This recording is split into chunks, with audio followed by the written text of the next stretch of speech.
Thank you for joining me again as we study what Paul has to say about our purpose in life. The passage for our study is Philippians chapter 1, verses 21 through 26. I encourage you to read the whole passage before each session. In today's session, we will begin looking at verses 21 and the first half of verse 22. Let's go ahead and read those, starting in verse 21. For me, to live is Christ, and to die is gain. Now, if I live on in the flesh, this means fruitful work for me. To live is Christ, to die is gain. Now, that's a very deep statement made here by Paul. We could easily spend hours digging into the heart of the meaning of this one simple sentence. But I want to first look at the second part of the sentence. Paul says that to die is gain. Dying doesn't usually sound like a good thing. We don't usually think of dying as a positive or as beneficial. But what Paul is saying here is that in regards to oneself, dying and therefore being with Christ, because being absent from the body is to be present with Christ, is far better than continued life on earth. We all live in a fallen and broken world where there's pain, suffering, and death. There's worry, anxiety, sickness, sadness, depression. We live in a fallen and broken world where we are separated from God because of our sin. But none of this will exist when we get to heaven. There will be no pain, suffering, death, no worry or anxiety, no sickness, sadness, or depression. We will not have to work and labor. We will no longer be separated from God, but instead we will live in His glorious presence forever. In heaven, we will only know joy and peace. That proves Paul's point that existence in heaven is far better than life on earth. Now let's return to the first part of the sentence. To live is Christ. Paul directly equates life itself to the person of Jesus Christ. What he means is that if we continue to live, then we are to imitate Christ and the way He lived.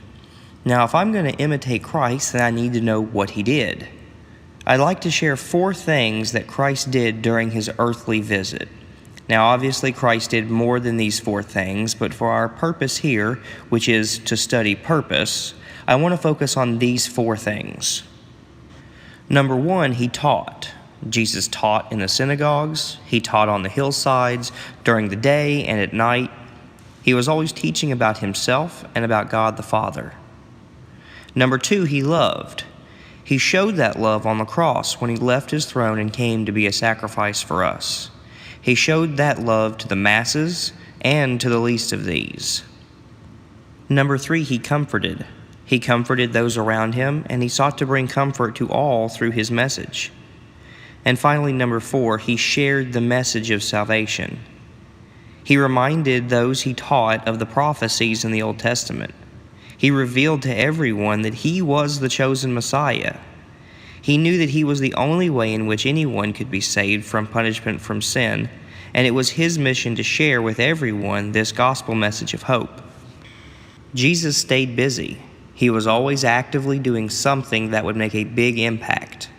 To sum up the activity of Jesus in a simple statement, we could say that He worked hard for the kingdom. Jesus came to work.